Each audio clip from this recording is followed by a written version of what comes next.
Si ya decidiste hacer Aliyá, o si lo estás pensando, el domingo 22 de agosto estaremos realizando una jornada completa de conferencias con expertos en diferentes áreas: economía, sociedad israelí, educación, estudios universitarios, empleo y más.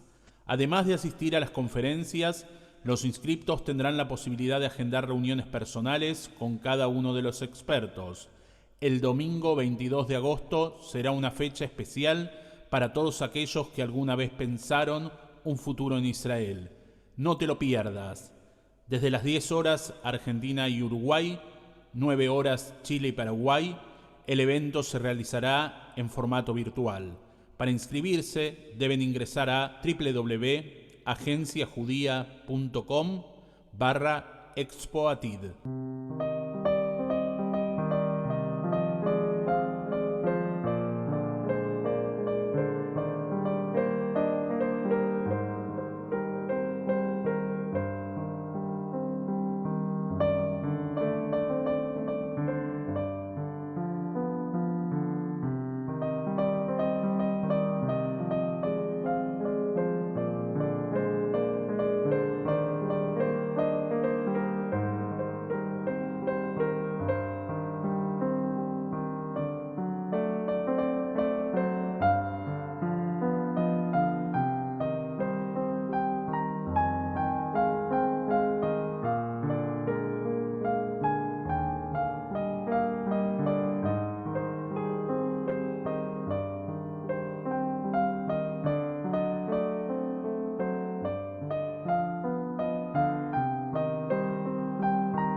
Nuestras actividades son gratuitas y seguirán siendo gratuitas. Desde SAPTA pedimos tu aporte para poder seguir ofreciendo propuestas culturales judías diversas y de calidad. Sumate y doná lo que puedas y sientas para que podamos juntos acompañar y ofrecer lo mejor en estos tiempos difíciles. También queremos decir muchas gracias a los expositores voluntarios que nos honran con su participación y por supuesto a todos ustedes por ser parte y estar presentes.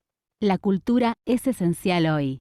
Doná fácilmente con tarjetas de débito y crédito presionando el botón de abajo. Si querés transferir a nuestra cuenta, nuestro alias es SAPTA. En el chat pondremos el link para que puedan acceder a la plataforma de donación.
Muy buenas tardes, bienvenidos y bienvenidas a esta actividad. Feliz Día de la Niñez. Todavía aquí en Argentina estamos celebrando nuestro día, ¿no? El Día de la Niñez. Acá veo varias personas que también se sonríen con este tema de la niñez, pero todos llevamos un niño adentro y todos también tenemos a alguien cercano que realmente merece ser en este día recordado como niño y dedicado este día a ellos.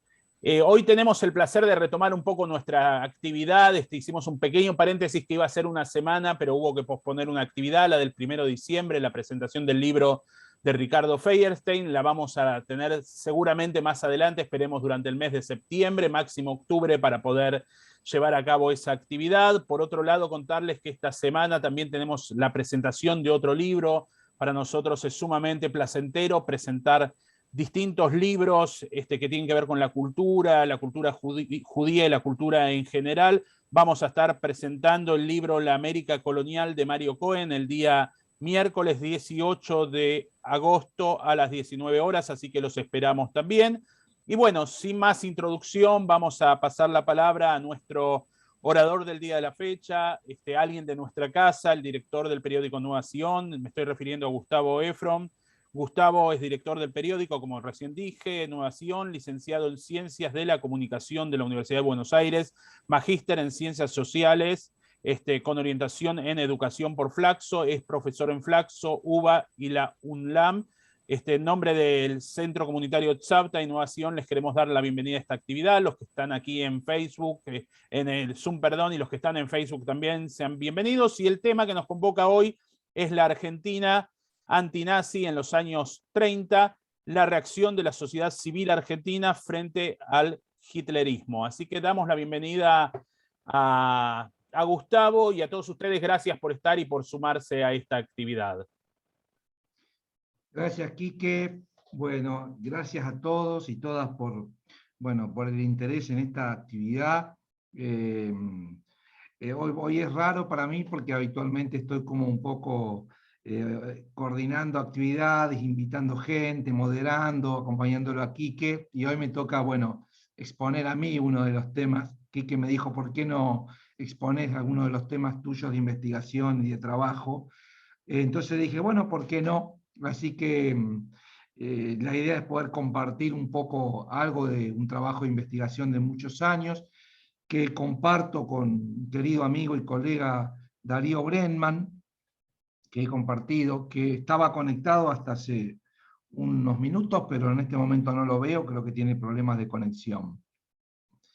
Y digamos, que tiene que ver con un trabajo de investigación que iniciamos con Darío en la década aproximadamente en los primeros años del 2000, y que tenía que ver originalmente con el tema de la prensa argentina durante el nazismo, es decir, cuál fue la reacción de la prensa argentina frente al nazismo, un trabajo de investigación muy vasto, con mucha documentación histórica, donde documentamos a partir de un registro digital de alrededor de 15.000 documentos, documentando la reacción de distintos sectores de la prensa argentina frente a lo que es el nazismo. Y ahora, como parte de esta investigación que se fue extendiendo, fuimos desarrollando, y particularmente yo me aboqué mucho a esto, algo como para mostrar también una faceta que no es tan conocida respecto de la Argentina frente al nazismo, ¿no? Porque hay mucho escrito, mucho trabajado, documentado, hay muchos investigadores que han trabajado respecto del tema de la infiltración del nazismo en la Argentina, de las expresiones del nazismo en la Argentina, de la colonia nazi. Nosotros hemos trabajado también este tema, la infiltración en la educación, la infiltración, un poco las revistas también y demás. Y también hay muchos investigadores que han trabajado sobre esta cuestión. Y dentro de este marco, uno de los aspectos que yo quise focalizar es mostrar otra faceta, que es la Argentina antinazi. Es decir, que hubo también, a pesar de un estigma que hay sobre la Argentina, donde pareciera que toda la Argentina apoyó al nazismo y demás. Un estigma que fue bastante alimentado además en algunos de los países centrales, ¿no? Respecto a que pareciera que Argentina tuvo una expresión unívoca y casi homogénea respecto de lo que es el nazismo. Y sin embargo, muchos lo saben, obviamente, no es algo desconocido absolutamente, pero entiendo que no se ha hecho suficiente hincapié ni se ha focalizado suficientemente en lo que es todas las expresiones muy variadas y muy fuertes y muy activas, además, que hubo durante el nazismo en contra del hitlerismo y como reacción en la sociedad civil argentina. Entonces me pareció que contar un poco esto con distintas organizaciones que hubo y también propio de la comunidad judía, ¿no? Cómo reaccionó la comunidad judía frente al fenómeno del nazismo en Argentina. Así que bueno, esta es un poco la idea de poder presentar hoy. Yo voy a presentar un poco un fragmento, una parte de la investigación, obviamente lo posible de presentar en un contexto así, de un contexto de una charla, y luego vamos a dar lugar también al intercambio. De modo que, bueno, vamos a empezar a presentar. Veo que Darío está, así que Darío me va a poder acompañar también. Estoy acá, tío. Estás, Darío, ahí te Estoy. veo, no te veía. Bueno, Darío Brelman, que es mi colega, con cual hemos compartido buena parte de esta investigación. Darío me va a ayudar un poquito en la presentación también a nivel gráfico de algunas de las cosas que yo voy a compartir con ustedes. Lo primero que vamos a tratar de compartir es la reacción de la comunidad judía frente al nazismo, ¿no? Y lo primero que tenemos que decir, Darío, si querés poner el PowerPoint, que en el año 1934 se crea lo que es el Comité contra el Antisemitismo, digamos, ¿no? Que luego se transformó en el Comité contra las Persecuciones Antisemitas, que sería como el antecedente de la DAIA, ¿no? Y en el 35 se crea la DAIA como una entidad central y representante de la comunidad judía, ¿no? Darío, si podés avanzar. Entonces, en 1935 se crea, el 5 de octubre del 35, se funda la Delegación Nacional Israelita Argentina, que es la DAIA, como entidad representativa en ese momento de la comunidad judía argentina, y se conformó como la unión de 28 organizaciones distintas que de alguna manera garantizaban la representación amplia de todas las expresiones judías del país de ese momento, o de buena parte. Y la DAIA se crea entonces en el marco de una lucha nacional, internacional, global contra el nazismo y otros regímenes, digamos, totalitarios de extrema derecha en Europa, ¿no? Y es muy interesante porque, por ejemplo, en marzo del 36, el jefe de la Policía Federal acusa a la DAIA de ser comunista y de difundir la ideología comunista, ¿no? Y de esa manera la DAIA empieza a reaccionar y aparece la primera aparición pública de la DAIA porque rechaza públicamente de manera muy fuerte la acusación, ¿no? Y ahí es como primera irrupción fuerte de la DAIA. En el 37, en la Cámara de Diputados, digamos, hay un gran debate porque a raíz del cierre de lo que se llamaban las escuelas populares israelitas, que estaban acusadas de ser comunistas, ¿no? Que eran las famosas escuelas también en Yiddish, ¿no? Y ese mismo año, entonces, la DAIA a partir de estos hechos, empieza a participar de la creación de lo que se llamó el Comité contra el Racismo y el Antisemitismo, ¿no? Que era un comité muy fuerte, en el cual había muchas acciones de diferentes sectores sociales, que estaba integrado por diferentes personajes públicamente muy reconocidos, como Lisandro de la Torre, Arturo Frondizi, Arturo Illia, Ricardo Balbín, es decir, diferentes personajes muy, muy importantes. En marzo del 38, la DAIA organiza una asamblea masiva de todos los asociados para analizar la situación de los refugiados de Europa, ¿no? Y al finalizar se decidió hacer un llamamiento al Congreso Judío Mundial y participar de una colecta que se llamó la colecta del millón, Fondo de Socorro y Reconstrucción, ¿no? Es decir, que se empezaba con todo un movimiento muy fuerte también de sostén y de ayuda de todo lo que estaba pasando en Europa, que valga, digamos, aclarar, ¿no? Porque, bueno, parte de la investigación que nosotros hicimos con Darío mostraba que en realidad la prensa argentina revelaba muy claramente y muy sistemáticamente todo lo que iba ocurriendo con el fenómeno del nazismo desde el 33, de las primeras, digamos, persecuciones fuertes, primero a los socialistas y comunistas y luego a los judíos, en el 33 que se crea Dachau, el campo de concentración ya es revelado por la prensa, y así todo el incremento de la política de persecución hacia los judíos que va increyendo del 33 al 35 fuertemente. En el 36 hay una pequeña pausa por las Olimpiadas, es revelado muy fuertemente por los medios de comunicación. Entonces la sociedad argentina empieza a conocer esto, o buena parte de la sociedad argentina empieza a conocer esto. Y en este contexto que la DAIA y las distintas organizaciones políticas y sociales empiezan a reaccionar, ¿no? Es interesante porque en el 38, el diputado socialista Enrique Dickmann, ¿no?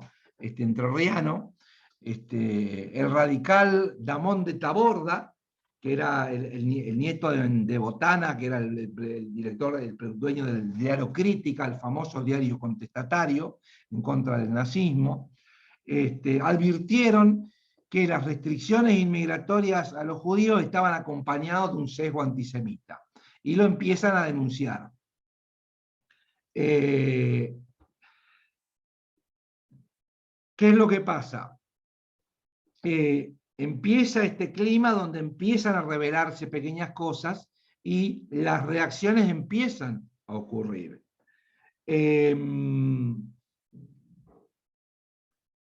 Vamos a decir, por ejemplo, que en diciembre del año 38 se realiza un multitudinario acto en el Luna Park. Es muy conocido el acto, muchos de ustedes seguramente habrán visto fotos y demás del acto nazi en el Luna Park en el 38, que son las imágenes más conocidas, ¿no? Bueno, hubo un acto tan grande como el nazi en el Luna Park, hecha por la comunidad judía, digamos, con la consigna del repudio a las persecuciones que estaban sufriendo los judíos, ¿no? Otro de los grandes debates que también ha habido es sobre el tema de la instauración de la educación católica en las escuelas, ¿no? Y ahí fue la DAIA que reclamó que en las escuelas a los que no profesan la religión católica, los judíos, por ejemplo, no estén obligados a recibir religión, ¿no? Ahí se produjo algo interesante, y es que si bien los padres podían ir para que los hijos estén exentos de escuchar la clase de religión, en algún punto esto empezó a funcionar como un marcaje, una diferenciación. Estos son los que se van, digamos, ¿no? O sea que también funcionó como un marcaje. Acá la DAIA tenía un contacto muy fluido con Perón, digamos, que en ese momento tenía el cargo de secretario de Trabajo y Previsión Social, ¿no? En el 39, a fin del 39, se realiza la Conferencia de Instituciones Judías de todo el país, que era convocada por el Comité Provisorio Pro Ayuda a las Víctimas Judías de la Guerra, ¿no? Que fue una organización creada por la DAIA, y a partir de ese hecho se empezó con la recaudación de 5 millones de pesos a favor de las víctimas.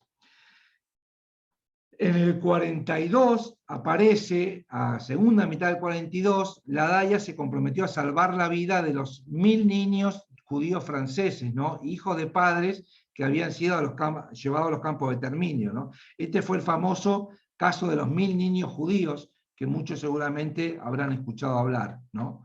El objetivo de este caso, el de los 1000 niños, era darles refugio en nuestro país para que, digamos, y esto requería la aprobación y colaboración del poder político. El tema es que el tiempo apremiaba y si no se actuaba rápidamente, el destino de estos chicos iba a estar obviamente sellado por el gobierno de Vichy. Y digamos que obviamente estaba desde el año 40, ya estaba ocupado, era la Francia ocupada por Alemania, ¿no?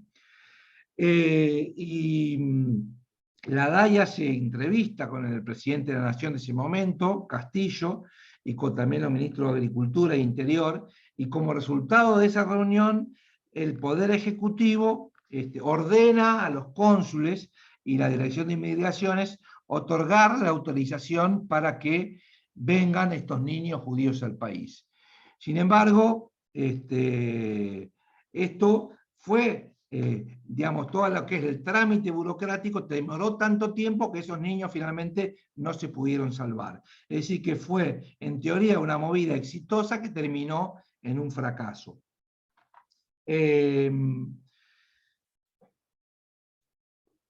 Vamos a presentar unas pequeñas imágenes, Darío, si las podés compartir.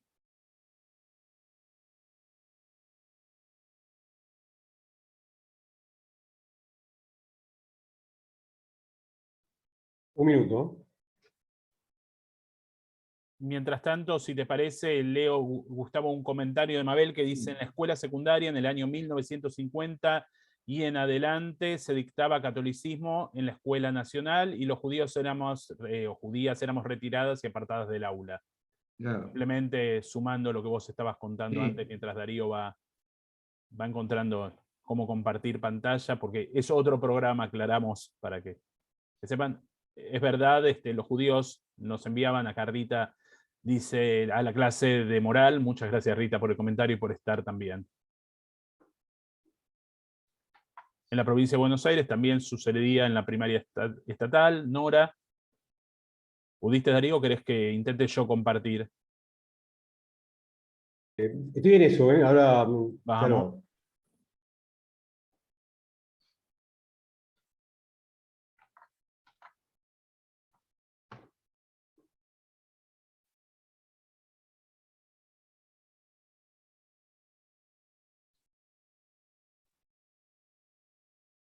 Enrique, esta porque no me está dejando. Perfecto, ya a ver si yo puedo. Creería que sí. Vamos a compartir ahí. ¿Ahí se está viendo? Sí. Perfecto. Ahí entra lo que es comunidad judía. Perfecto. Bueno, acá se ven, yo ahí seleccioné pequeñas cositas como para que no sea muy... Acá está el caso de los 1000 niños judíos, digamos, que era llevado a cabo por el diario Mundo Israelita, que era el principal diario, digamos, en castellano, ¿no? Que había en ese momento.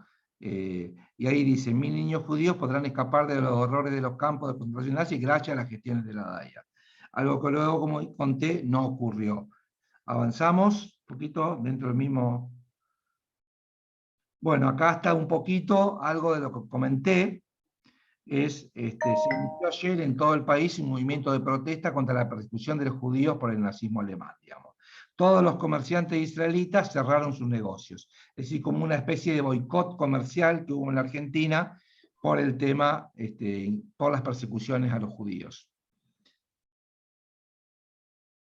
Esta era un afiche, ¿no? Un volante que decía: Comisión Argentina pro boicot a los productos autoritarios, digamos. El tema de un boicot que se hizo precisamente para que no se compren los productos venidos de los países, Alemania, digamos, básicamente, y ocupados.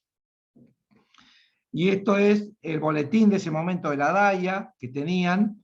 Este es el boletín del año del 35, ¿no?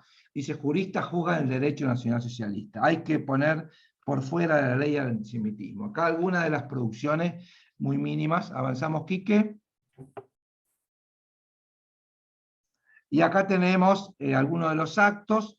Estos fueron, digamos, un acto este es un acto en la ciudad de Moisés-Ville, y este acá es una reacción, el segundo, cuando fue, digamos, afuera de lo que es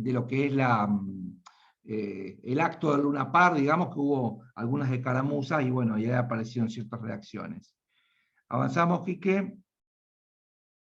Bueno, acá se ve el acto de Luna Park, de la derecha, y la izquierda es el salón de Moisés-Ville cuando termina la guerra, los festejos.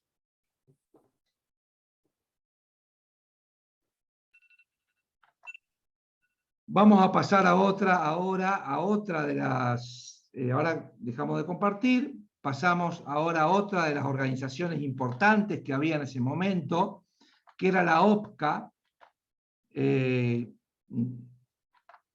es la Organización Popular contra el Antisemitismo, que había nacido en el año 33 con el nombre de Organización Popular contra el Fascismo y el Antisemitismo, y en el 34 se constituyó en la OPCA, Organización Popular contra el Antisemitismo.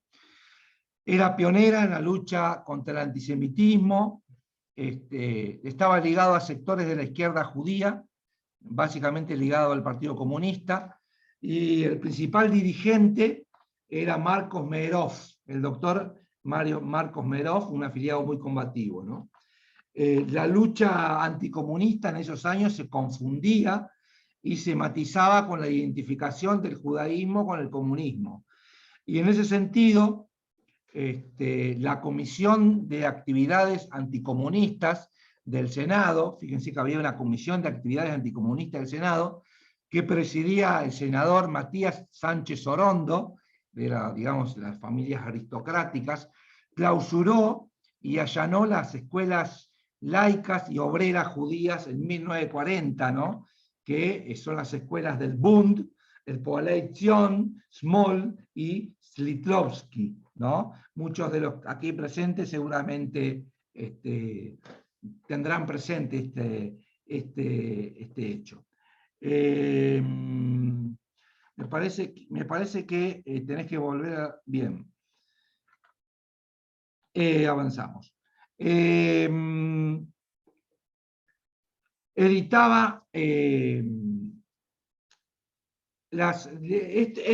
esto que fueron al allanamiento de las escuelas, fue muy documentado en la Asociación de Escuelas Populares Israelitas de la República Argentina, y el Comité Popular contra el Antisemitismo, digamos, ligado a la OPCA, salió al cruce en una campaña para enfrentar un poquito a este movimiento que estaba ligado a los sectores nacionalistas, filonazis y ultras, ¿no? Había una revista que editaba este grupo que se llamaba Alerta. Alerta contra el fascismo y el antisemitismo, empezó a publicarse en Buenos Aires en el año 35, y luego simplemente pasó a llamarse Alerta contra el Antisemitismo. Y era el órgano de la OPCA, ¿no? En el 40 se publica un periódico, simplemente titulado Alerta ya, y aparece como órgano de otra organización que yo después voy a comentar, que se llama Acción Argentina. Y ahí empieza la numeración desde 1, porque como lo voy a contar luego, Acción Argentina tenía como otra extracción político-ideológica respecto de lo que es la OPCA, ¿no? La OPCA auspició muchos libros, por ejemplo, El nazismo, enemigo de las instituciones, las democracias americanas en peligro, el antisemitismo, instrumento de los enemigos de la patria, Argentina contra la barbarie. Es decir, la OPCA fue una muy fuerte organización que, bueno, luego no se conoció mucho en la historia su existencia, pero tuvo una fuerte impronta en la comunidad judía y sobre todo los sectores de izquierda de la comunidad judía. Ahora lo que vamos a presentar es el Comité contra el Racismo y el Antisemitismo. Darío, si tenés el power. El Comité contra el Racismo y el Antisemitismo es interesante porque, bueno, fue una movida muy importante a nivel nacional, digamos, estuvo ligado el Congreso y demás. Ahí se ve en la carátula el Comité contra el Racismo y el Antisemitismo, y si ustedes pueden ver quiénes estaban en el Comité contra el Racismo y el Antisemitismo. Entre la junta directiva estaba Emilio Troise, ¿no? Y varios más, y ahí había muchos referentes fundamentales de la política argentina, ¿no? Entonces, era una filial local de la Liga Francesa, una organización europea que se puso a luchar contra el racismo del nazi y el antisemitismo. En el principio estaba ligada al Partido Comunista. Desde septiembre del 37 hasta agosto del 39 tuvo la adhesión de radicales, socialistas, demócratas progresistas, además de asociaciones culturales, ¿no? Estamos hablando del 37 al 39. Y algunos de los miembros de este comité fueron ni más ni menos que Jorge Luis Borges, Arturo Illia, Mario Bravo, Emilio Troise, Marcelo Torcuato de Alvear, Lisandro Latorre, Américo Scioldi, Alicia Moró de Justo, Arturo Frondizi, incluso el mismísimo presidente Ortiz, digamos, formaba parte de esto, ¿no? Y hubo muchos actos públicos que finalmente terminó con el primer Congreso contra el racismo y el antisemitismo, que fue en agosto de 1938. El segundo Congreso fue en septiembre del 39.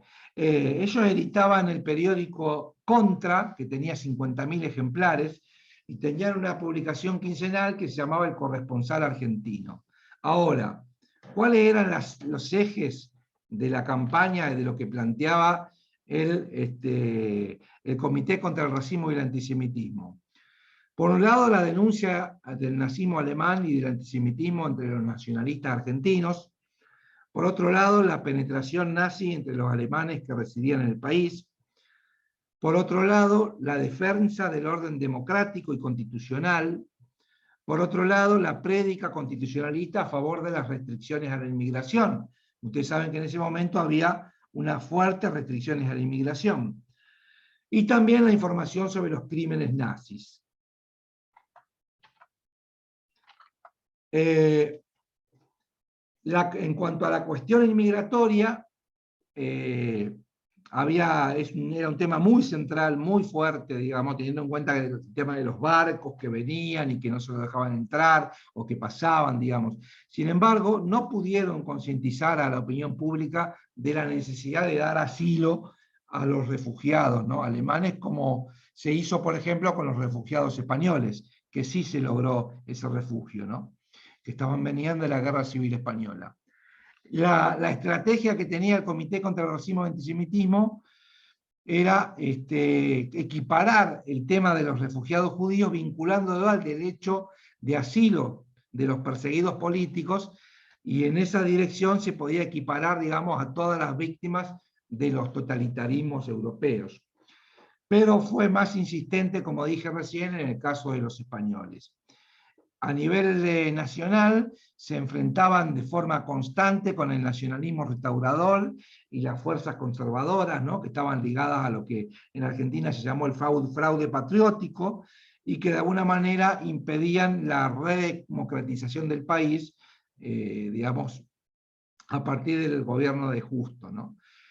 También apoyaron críticamente a Ortiz cuando se tomó ciertas medidas democráticas y antitotalitarias, porque Ortiz, dentro de ese contexto, fue un presidente que intentó una apertura, y y eran apoyados por revistas literarias del campo intelectual. Por ejemplo, la más conocida, había dos, una la revista Sur, ¿no? La revista Nosotros, y también la izquierda literaria, que estaba ligado a lo que es la revista Claridad, el grupo Claridad. Es interesante porque, sin embargo, en marzo del 39, la revista Claridad saca un número especial entrevistando a personalidades sobre el antisemitismo en Europa y en Argentina.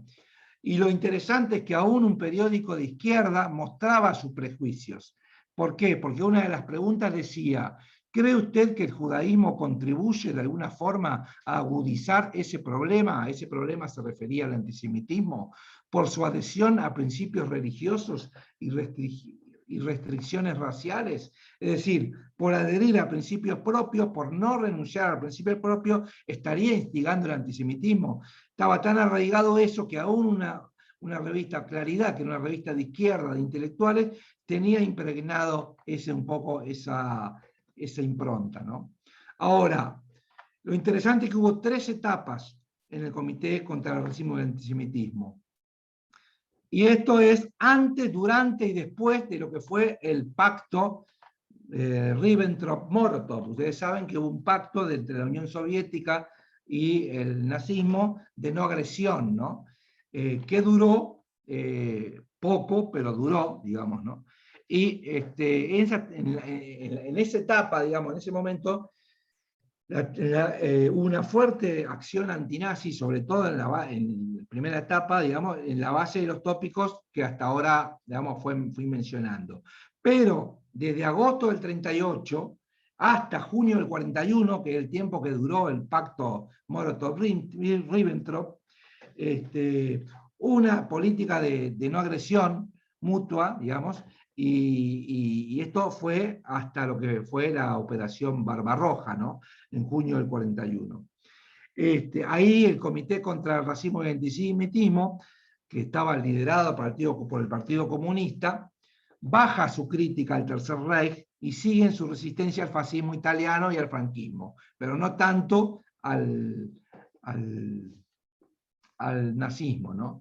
Y en ese momento, en esos 2 años, hubo una prédica a favor de los refugiados políticos, raciales, religiosos, una campaña de apertura de puertos, campaña de neutralidad, el antiimperialismo británico, la denuncia del antisemitismo y la penetración nazi en Argentina, digamos, pero era de alguna manera una posición tibia del Comité contra el Racismo y el Antisemitismo, con el régimen de Hitler, porque, bueno, por este pacto, y eso hace que sectores liberales, digamos, y también de la comunidad judía que iban acompañando a este comité, que es ligado al PC, se empiecen a distanciar y a ir del Comité contra el Racismo y el Antisemitismo. En junio del 41, luego del pacto, luego ya no estaba más el pacto Ribbentrop-Molotov, retoman el discurso anterior y ahí vuelven a una posición a los neutrales, pro eje, o se oponen, denuncian la quinta columna nazi, que es decir, la influencia del nazismo y todo lo que era la penetración nazi en Argentina. Empiezan a informar fuertemente de los crímenes del Holocausto, realizan una defensa de la Unión Soviética y hacen denuncia de lo que es el anticomunismo de sectores conservadores y nacionalistas. Esta fue la evolución de este movimiento. No sé si llegamos a ver, Darío, podemos ver algo de lo que es, o Quique, si no, a lo mejor para poner el Prezi. Dale, ahora. Le vamos a dar la posibilidad a Darío de reivindicarse con la tecnología.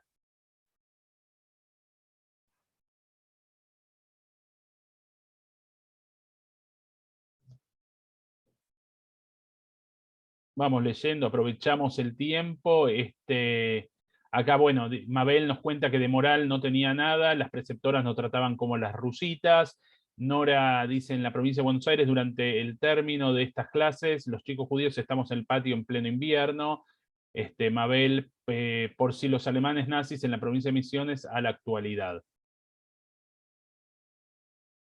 Simplemente leo algunos comentarios. Darío, ¿querés que yo comparta? Dale, compartí vos y yo voy con el Pablo. Tuviste tu oportunidad, queda claro, está Sí, todo el sí, público sí, presente. quedó claro, quedó claro.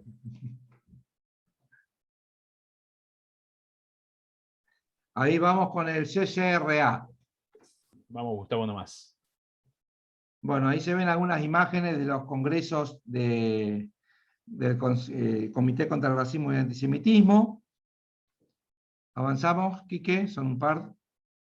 Bueno, esto es también uno de los folletos, ahí se ven incluso de los protagonistas, digamos, Mario Bravo, Raúl Damón de Taborda, todos personajes muy conocidos en la época. Avanzamos.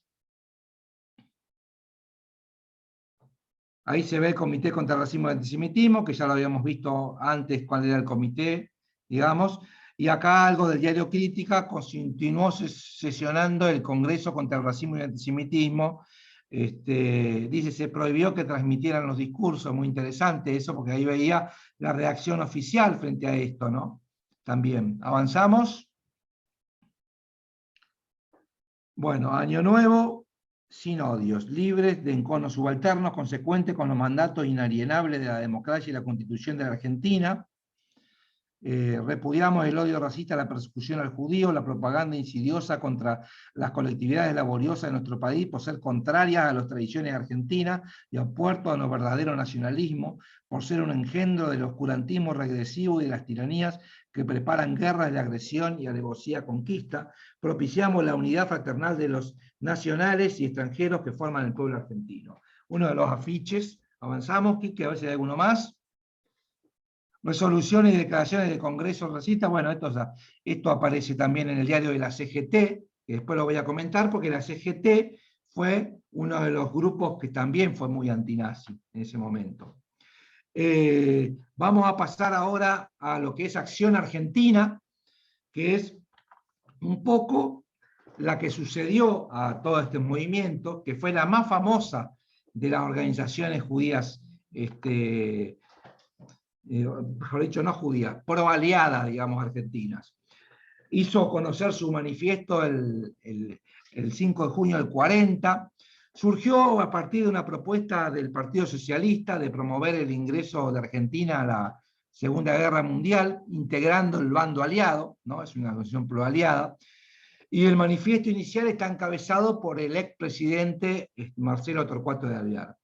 Un poco surgió el clima del pacto Molotov-Ribbentrop, es decir, como yo dije recién, cuando el Comité contra el Racismo y el Antisemitismo empieza a ser bastante tibio, digamos, con respecto a lo que pasa en los nazis, por este pacto, muchos de los sectores más liberales, digamos, se empiezan a ir del Comité contra el Racismo y el Antisemitismo, y aparece este movimiento que se llama Acción Argentina. Tiene una fuerte tendencia liberal socialista, combina, ¿no?, que hace que los sectores más de izquierda y comunistas se mantuvieron, digamos, afuera, ¿no? La Junta Ejecutiva Central estaba constituida por 3 partidos, digamos, ¿no?, que era la Unión Cívica Radical, los demócratas progresistas y los conservadores. Interesante porque había una rama de los conservadores que estaban, digamos, con este grupo, ¿no? Los socialistas más conocidos que estaban acá eran Mario Bravo, Américo Scioldi, Alicia Moro de Justo y Nicolás Repetto. La democracia progresista estaba representada por Juan José Díaz Arana, Julio Noble y Honorio Roy. Los radicales Emilio Rabinian y Martín Noel, y había una participación conservadora, liberal, a través de Federico Pinedo, el famoso Federico Pinedo, de independientes como Alejandro Ceballos y Victoria Ocampo, ¿no?, que Victoria Ocampo era muy conocida porque, bueno, era una intelectual importante, que era justamente una de las participadas de la revista también Sur, ¿no? Un primer gran acto masivo de esta agrupación, digamos, un primer cabildo abierto de Acción Argentina, que fue en el 41, en mayo del 41, y fue presidido por Nicolás Repetto. Y la organización creó filiales que llegaron a sumar alrededor de 300 filiales en todo el país. Y llamativamente, en el acto, entre las figuras políticas destacadas, participó y pronunció un discurso muy vibrante el ex ministro de Relaciones Exteriores de Ortiz, José María Cantilo, que durante su gestión dictó la famosa Circular 11, que fue descubierta recién en el año 2006, ustedes saben, y él estuvo ahí, digamos, ¿no? O sea, él fue el que dictó la Circular 11, que era la orden secreta que impedía el ingreso de judíos a la Argentina, ¿no? Que fue considerado uno de los actos más antisemitas y más graves de la historia argentina. Bueno, estas son un poco las contradicciones.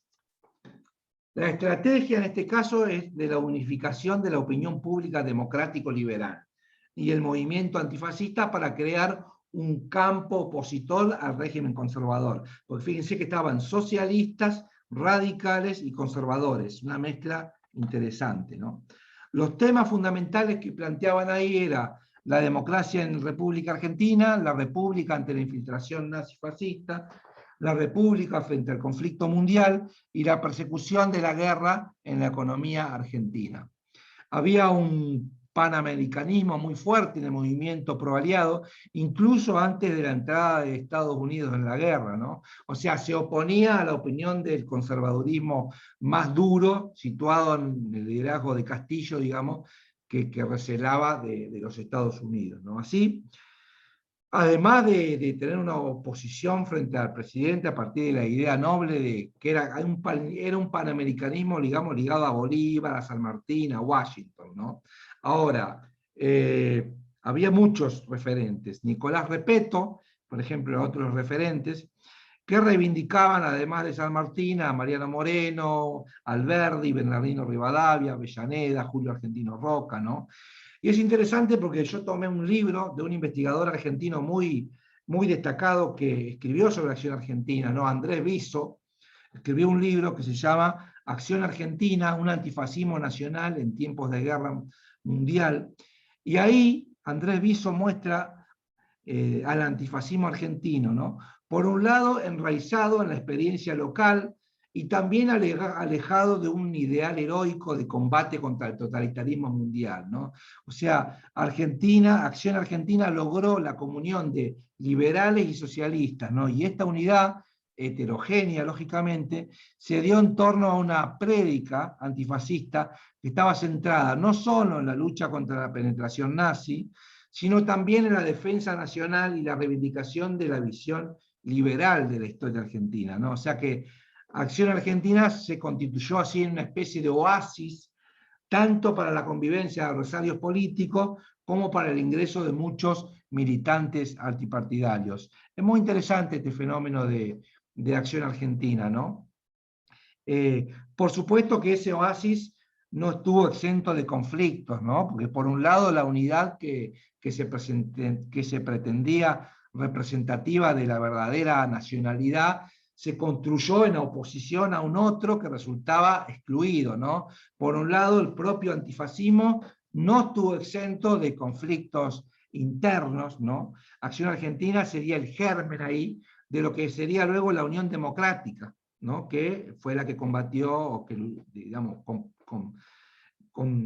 compitió con Perón y perdió, ¿no? Y este trabajo, el de Andrés Viso, muestra que la apelación antifascista de Acción Argentina fue muy eficaz en la movilización política para muchos sectores políticos y sociales, y que esta apelación antifascista se mostró, sin embargo, incapaz de luchar contra Perón en el momento cúlmine, como que fue muy exitoso en todos estos años, y sin embargo, en el momento en el cual tenía que meter el gol, por llamarlo así, fue incapaz de triunfar contra Perón por todo el movimiento del peronismo que todos ya sabemos que pasó a partir del 17 de octubre del 45 y demás.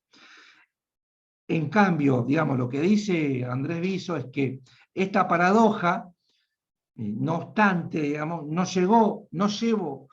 no quita relevancia retrospectiva a este grupo, Acción Argentina, sino que le sirvió, digamos, que es como un punto que sintetiza de alguna manera las ambigüedades y las tensiones que atravesaban ese movimiento, ¿no? Y en particular todo lo que tiene que ver con poder mezclar a liberales, socialistas y conservadores en una misma bolsa, ¿no? Entonces es bastante interesante. A ver si, Quique, podemos presentar alguna de las imágenes. Ya Darío lo dieron de baja del tema del Prezi, ¿eh? Se rompió una sociedad investigativa, me parece acá, ¿eh? Decime, Gustavo, a cuál voy. A ver. CGT. Acción Argentina, que está a la derecha. Acción Argentina, perfecto. Bueno, hay algunos de los gráficos de Acción Argentina.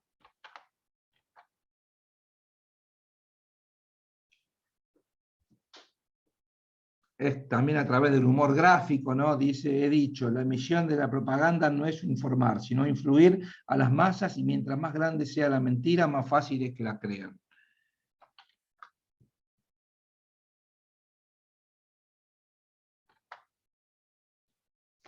Bueno, uno de los afiches de Acción Argentina. Esto es algunas de las exposiciones de Acción Argentina. Hacía exposiciones de pinturas y demás, acciones políticas, y también había un acto ahí en el interior del país de Acción Argentina. Bien.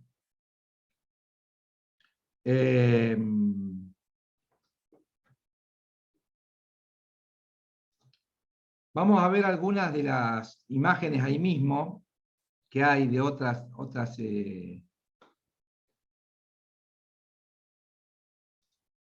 a ver si Quique podés poner, porque por ejemplo tenemos los estudiantes, que también hubo un muy fuerte movimiento de la UI, de la Federación Universitaria Argentina, que tuvo un fuerte movimiento antinazi también. De hecho son los que fueron, digamos, cuando fue el acto nazi de Luna Park, son los que fueron ahí a enfrentarse con los grupos nazis. Se produjo en lo que es la plaza que está ahí en San Martín, que está donde termina Florida. Hubo un fuerte enfrentamiento ahí, hubo hasta muertos y demás, y ahí fue justamente la Federación Universitaria Argentina que era muy activa en su movimiento antinazi. Estudiantes defensores de la seguridad nacional, ¿no? Que fueron al diario, era una práctica común en ese momento ir a fotografiarse al diario. Esta es justamente el folleto de la Federación Universitaria Argentina, que dice: nuestra patria es ofendida por la concentración nazi que se realizará el domingo en el Luna Park. Todos los argentinos concurrirán el mismo día a las 11 de la mañana a la Plaza San Martín para desagraviarla, entonando las queridas estrofas de nuestro himno nacional frente a la estatua del Libertador. Y esta es la convocatoria que hace la Federación Universitaria Argentina justamente para desagraviar cuando fue el acto nazi, ¿no? Avanzamos. Acá es el diario Crítica, que justamente hace una alusión: la realización de un acto nazista originó una gran reacción popular, especialmente entre la juventud estudiantil. Y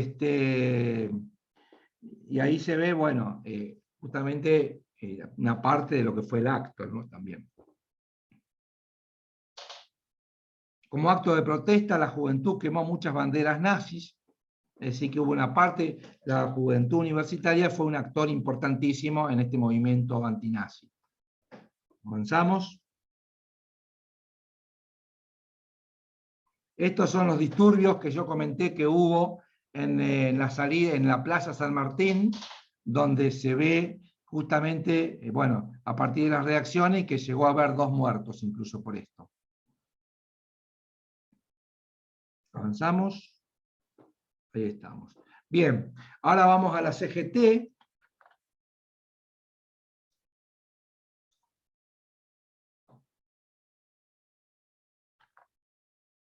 Bueno, es interesante porque la CGT estaba dirigida en ese momento por Domenech, y era uno de los movimientos más importantes también que actuó en contra del nazismo.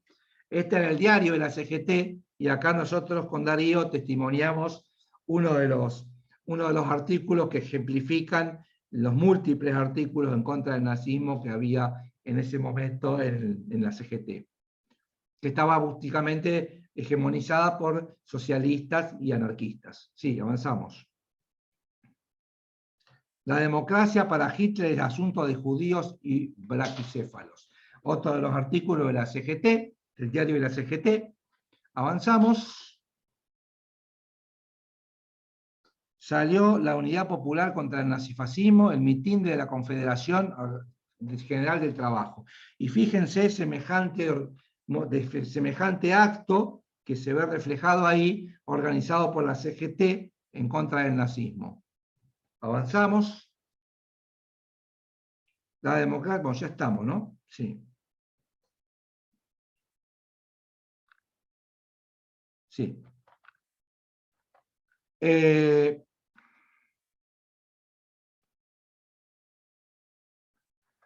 Y luego, lo otro que me parece importante comentar, antes de que pasemos a las conversaciones y preguntas y demás, es una comisión que hubo, que se llamó la Comisión de Investigadora de Actividades Antiargentinas, en el Congreso de la Nación Argentina. Y que es interesante porque a partir de la revelación, ahí se revelan, digamos, todo lo que fue el asunto de las escuelas nazis, la infiltración de las escuelas nazis en la educación argentina, por dicho, del nazismo en la educación argentina a través de las escuelas nazis, ¿no? Que fundamentalmente se empezaron a conocer, como ha dicho alguno acá de las personas que está integrando este momento, en Misiones fue uno de los lugares fundamentales, y en La Pampa, ahí donde más se manifestó, y también en parte de la provincia de Entre Ríos. Ahora, es interesante porque, obviamente, las actividades del nacionalsocialismo en Argentina, de propagación de esta ideología, se empezaron a desarrollar aún antes de la llegada al poder de Hitler, ¿no? Y esto, de alguna manera, lo que intentaba era unir a todos los alemanes en el exterior bajo la idea de jus sanguinis, es decir, el derecho de sangre, ¿no? Que incluía a los descendientes de alemanes hasta la cuarta generación, según la cosmovisión nazi, ¿no? Entonces, en base a este movimiento es que hubo una serie, digamos, hay una fuerte infiltración nazi en Argentina en diferentes organizaciones y demás, que bueno, forma parte de otra charla, digamos, porque es como todo un tema en sí mismo, ¿no? Pero el gobierno nacional reacciona frente a esto, ¿no? Y prohíbe, digamos, cuando empieza a detectarse que hay muchas escuelas, que hay más de 200 escuelas argentinas alemanas que usan la bandera, el símbolo nazi, que hacen, ahí aparece una reacción fuerte de la sociedad civil y también del Congreso y también del Estado Nacional. Ahí es cuando surge el colegio Pestalozzi como reacción para que haya otro colegio que no sea nazi, y donde empezaron a ir todos los alemanes que no eran pro-nazi, ¿no? Todos los exiliados, incluso los judíos, fueron al Pestalozzi, y también una fuerte reacción de parte dentro de la comunidad alemana a partir de lo que fue el diario Argentinisches Tageblatt, que era el diario de Alemán, ¿no? Que es el mismo creador del colegio Pestalozzi. Entonces esa es una parte importante, ¿no?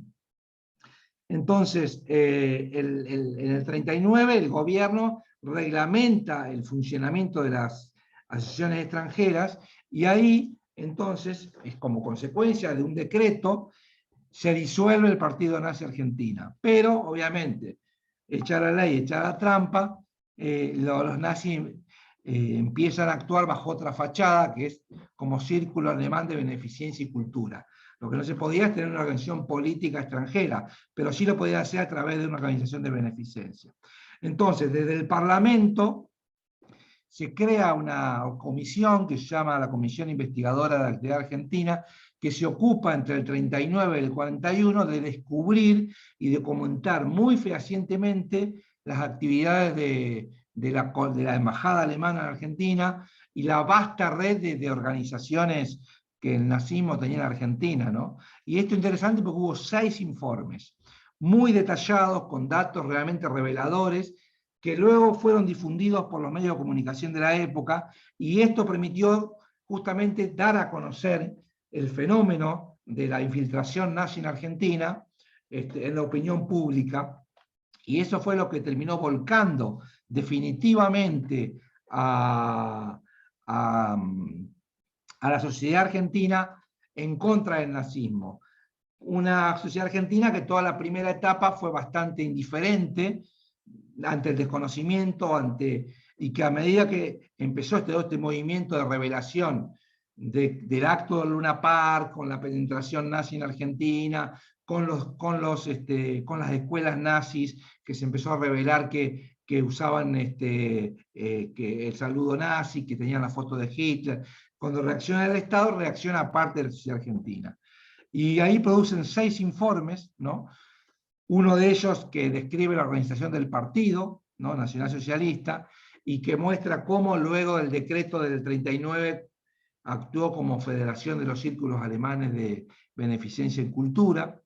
El segundo informe, que lo que hace es probar claramente la función de la Cámara de Comercio Alemán como recolectora de fondos, no solamente de sus empresas asociadas, sino también de personal empleado, digamos, en las empresas, de alguna manera contrariando las leyes argentinas que estaban en contra, ¿no? El tercer informe daba una interesante radiografía de la acción propagandística del nazismo en Argentina, ¿no?, a través de la agencia Transocean, que era la agencia que el nazismo había creado especialmente para difundir la versión nacionalsocialista frente a lo que era en su momento la mirada de las agencias de noticias internacionales que hablaban de todos los horrores del nazismo. Ellos creaban una agencia de contrapropaganda, digamos, ¿no? Y ahí estaba el diario Deutsche La Plata Zeitung, ¿no? Y la comisión demuestra que ningún aspecto de la publicidad escapaba a la fiscalización del Ministerio de Propaganda alemán y el Ministerio de Relaciones Exteriores, ¿no? Ahí se revelaba que Transocean, que esa agencia daba servicios noticiosos gratuitos a muchos medios, como Bandera Argentina, Pampero, Crisol, el Deutsche La Plata Zeitung, incluso al diario La Razón, que era uno de los diarios generales pro-nazis que había en Argentina, ¿no? El cuarto informe es el que trabaja digamos, todo el tema escolar, todo lo que comenté yo sobre la infiltración en la escuela, ¿no? Ahí trabajó mucho el diputado Enrique Dickmann, los dos hermanos, Enrique y Adolfo Dickmann, pero bueno, que eran muy protagonistas en esto, ¿no? Y el quinto informe trabaja sobre lo que es las actividades del Frente Alemán del Trabajo, ¿no?, Alemán del Trabajo, que dieron, digamos, característica un poco a este movimiento que hubo por el cual solamente se daba trabajo a los alemanes que estaban aliados, es decir, una cooptación de toda la comunidad alemana, además que si no, no conseguían trabajo dentro de la comunidad, y todos los alemanes tenían trabajo de alguna manera en todas las organizaciones, el banco, el hospital alemán, todas las organizaciones alemanas tenían que tener de alguna manera afiliación al partido nazi para poder participar. Todo esto era de alguna manera revelado. Y el sexto trabaja también sobre todo lo que es las organizaciones políticas, ¿no?, y las empresas, sobre todo, cuáles son las empresas argentinas, como Siemens y otras más, que de alguna manera, alemanas, argentinas, que de alguna manera estaban todas en línea con lo que se llamó la política de sincronización alemana, o la Gestaltung, como se llamaba, que era la sincronización de todas las actividades alemanas en Argentina. Así que este fuerte movimiento parlamentario, muy interesante porque son informes que están en el Parlamento, uno va, los consulta, los puede ver, como hemos hecho nosotros, con todas estas informaciones acerca del... Y eso fue un movimiento parlamentario muy importante que hubo en Argentina, que me pareció bueno complementarlo a lo que son las organizaciones políticas y sociales en general. Bueno, no quiero aburrirlos mucho más. dejo lugar a comentarios, preguntas y Si, demás. si te parece, Gustavo, leemos algunos de los comentarios. Estoy tomando Bueno. tu rol en algunas de nuestras actividades. Ahora que sos expositor, te ese privilegio de estar desde el otro lado de la pantalla. Dice Marta Jalfón, un poco lo mencionaste también, pero entiendo que dentro de la comunidad alemana había sectores que eran antinazis, ejemplo Roberto Alemann y su familia. Sí es, Gustavo lo mencionó. Bueno, Sí, Roberto Alemann fue el creador. De hecho, tengo como una anécdota, porque con Darío, cuando hicimos esta investigación, lo entrevistamos al hijo de Alemann, que justamente, bueno, luego ha tenido una actuación no demasiado democrática, porque fue ministro de un gobierno no democrático, pero su padre sí era muy democrático, y él fue el creador, digamos, del diario Argentinis Tageblatt y del Colegio Pestalozzi. Y él justamente lo que nos comentó es que cuando él fue a un acto de la escuela Goethe, digamos, y su hijo participaba y vio que había estos símbolos nazis, que yo, se indignó tanto que terminó creando él mismo una escuela, el Colegio Pestalozzi, para todos aquellos que pensaban distinto. Y el Colegio Pestalozzi fue el que albergó a todos los opositores al nazismo, incluyendo a todos los judíos que venían del nazismo. Y esto es una tradición que sigue hasta el día de hoy en el Colegio Pestalozzi, digamos. Aaron Barshavsky pregunta si hay un libro u otra publicación de esta investigación. Tenemos muchos papers publicados y estamos en la producción de un libro justamente. Bueno, Carlos Rouso dice, muy interesante el tema, muchas gracias. Gracias a vos por estar y a todos los que están hoy. Raquel Kleiser, ¿en qué año sucede lo que está exponiendo? No leo en el diario ese dato, gracias. Es un poco lo que hablabas de la prensa. Pero no sé a qué estaba exponiendo en ese momento, porque... Claro, pero bueno, más o menos decí esos diarios que estábamos exhibiendo, entre qué años y qué años. No, todos estos diarios son básicamente entre el año 33 y el 45, que durante el nazismo, pero bueno, en cada momento, los años más fuertes de lo que es las reacciones es a partir del 38, ahí empieza la fuerte reacción, digamos. Entre el 35 es donde empiezan las organizaciones más de base, ¿no? Como, bueno, la DAIA, el Comité contra el Racismo y Antisemitismo y demás, ahí empiezan ellos. Acá el Liri Rogo dice, la DAIA criticó esta política peronista simpatizando con el fascismo. La DAIA tuvo una política dual, digamos. Al principio tenía muy buenas relaciones con el coronel Perón, luego durante el peronismo igual ya estamos en un periodo por fuera de este trabajo de investigación, digamos, ¿no? Nuestro trabajo se centra básicamente entre el año 33 y el 45. Durante el 45 en adelante ya es otra historia, porque ahí hay otras complejidades, ¿no? Pero durante esta época la DAIA tiene excelentes relaciones con el peronismo, y gracias a eso consigue no con el peronismo, con el coronel Perón, y gracias a eso en ese momento consigue muchas de las cosas que consiguió, ¿no? en su accionar en contra del antisemitismo. Acá Raquel dice, ya pude descifrar la fecha, gracias Raquel, así nos quedamos tranquilos que lo descubriste. Lo que pasa es que voy leyendo por orden y no veo los que siguen. Federico Jurkovic dice, muy buena la presentación, gran investigación, felicitaciones. En otro orden de las cosas, pregunto por qué la DAIA permitió la sociedad entre su ex nefasto presidente Beraja con el expresidente Menem, lo que cocinó la desaparición, en Tucumán y Salta del Banco Noar Cooperativo Limitado, creado por las comunidades de Tucumán y Salta, formado por 5 cajas de créditos cooperativas con sacrificio de toda nuestra creación. Bueno, es un tema creo que excede, ¿no, Gustavo?, a la investigación. Quedó planteado ahí, lo leemos.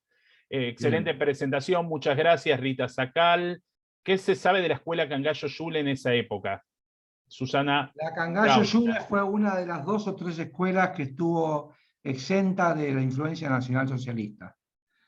Hubo muy pocas, 2 o 3, y una fue la Cangallo Yule. Acá, bueno, Ricardo Skolnik también dice, teniendo en cuenta la posición política de las actuales instituciones judías centrales respecto al movimiento obrero y la CGT, dando la espalda a su militancia y prédica antinazi, la conclusión sería que la pertenencia a una clase social tiene más peso que la historia y los sufrimientos de la comunidad. No sé, Gustavo, si querés referirte a algo de No, eso. esa es una observación, una opinión, Por está eso, bien, digamos. comentario. Es un tema que tendríamos que desarrollarlo largamente, pero está bien poder expresarlo, digamos. Perfecto. Marta Jalfón, mi mamá fue en Rosario a la escuela Pestalozzi. Perfecto, se ve que tenía Claro, alguna sede también en las provincias. sí. Ahora, créeme, mis felicitaciones más sinceras por esta excelente investigación. Muchas gracias, Ana Wortman. ¿En qué año fue el decreto que impedía el ingreso de judíos? ¿Fue un decreto presidencial? Fue la circular 11, que fue una orden secreta, ¿no? Que fue emitida por el canciller Cantilo y que no se la conoció hasta el año 2006, que justamente la descubrió una investigadora muy destacada y conocida de nuestro país, que es Beatriz Gurevich, estando en Europa, descubre esa circular. Y luego, y fue derogada recién en el año 2006. Es muy interesante, digamos. Y eso fue, digamos, una circular siniestra, ¿no? Porque básicamente una circular secreta que impedía el ingreso de judíos al país. Año Mar- 38. Perdón. Cantilo. Marta Jalfón pregunta cómo se entiende que Perón, fascista protector de nazis, y Evita, muy amiga de Golda Meir, ¿no? Golda visitó la Argentina por invitación de Evita. Sí, es un tema, si quieren, nos ponemos a hablar de la época del peronismo y tenemos una charla de 1 hora y media más, digamos, ¿no? Podemos dejar para El una tema próxima actividad, de si no. Perón y los judíos es un tema muy complejo. Hemos hecho actividades especiales sobre el tema, digamos que excede este periodo que estamos trabajando nosotros. Efectivamente, Perón, de hecho el gobierno peronista envió frazadas y montones de cosas a través de la Fundación de Evita a los kibutzim. Así, el tema es muy complejo, muy amplio para hacer una generalización, digamos, ¿no? Tiene sus ribetes. El peronismo no es tan fácilmente comprensible con una frase, es bastante más complicado, digamos, pero igual no es el eje de este trabajo. Bueno, en relación a los judíos y el peronismo, pueden ver en el canal de YouTube del periódico Nueva Sion, hay una actividad hecha. Federico, vos me decís por qué, me dice acá por qué que la pregunta tuya no merece quedar sin respuesta, que no te parece justo. No sé si el orador quiere hablar sobre el Cuál es tema, la porque pregunta? como A dije, ver. excede la investigación. Muy buena presentación, felicitaciones. En otro orden de las cosas, pregunta por qué la DAIA permitió la sociedad entre su nefasto expresidente Beraja con el expresidente Menem, lo que ocasionó la caída de los bancos y las cooperativas, no solo en Tucumán, sino también acá en Buenos Aires, agrego. Simplemente porque me parece no está marcada dentro de la actividad, pero Gustavo, si querés referir algo de eso. Yo no puedo hablar por la DAIA, digamos. Yo con la DAIA yo no puedo ni defender, ni actuar, ni hablar en nombre de la DAIA, porque no soy la DAIA. O sea, yo soy un investigador que trabaja, investigo, y en este caso mi mención a la DAIA tiene que ver específicamente con el comienzo, con la creación de la DAIA, el sentido de la DAIA, y cómo actúa como una organización que fue creada con estos fines. El desarrollo de la DAIA histórico tiene complejidades a lo largo del tiempo. Conozco el caso del Banco Mayo, conozco todo eso, pero digamos, no sé si yo me tengo que pronunciar sobre este tema específicamente en este momento, porque es decir, no puedo responder por la DAIA. Yo soy investigador que analiza procesos históricos, digamos. Felisa me pide si puedo, Gustavo, repetir cuándo Beatriz Gurevich hace el descubrimiento de la circular 11. La circular 11 la descubre Beatriz 2006, 2005-2006, no me acuerdo exactamente. Y ella lo da a conocer, lo descubre en Estocolmo, y ella se lo revela al periodista Uki Goni. Y Uki Goni lo difunde en un libro que se llamaba La auténtica Odessa, tal vez algunos de ustedes lo leyeron. Y bueno, es que es un estudio sobre el tema de la llegada de criminales de guerra nazi en el país. El trabajo de Uki Goni es muy interesante, ha hecho varios libros al respecto. Y bueno, y justamente la revelación de esto es de la investigadora Beatriz Gurevich, que lo da a conocer a través del periodista Uki Goni. Acá Raquel Kleiser dice muchas gracias por esta conferencia muy interesante, felicitaciones y afectuosos saludos. Marta Jalfón, que desconocía lo de la página del periodismo de los judíos, lo buscaré, sí, búscalo en el canal de YouTube, está grabada la actividad, y creo que la proyección de la película también me parece, que se proyectó la película Perón y los judíos de Shlomo Slutsky, después un debate con él y otras personas que moderó Gustavo justamente. Mirta Lubel, a todos, felicitaciones por la excelente investigación. Ariel Bank, muy buena exposición, y un saludo para Gustavo. Bueno, y aquí terminamos con los mensajes.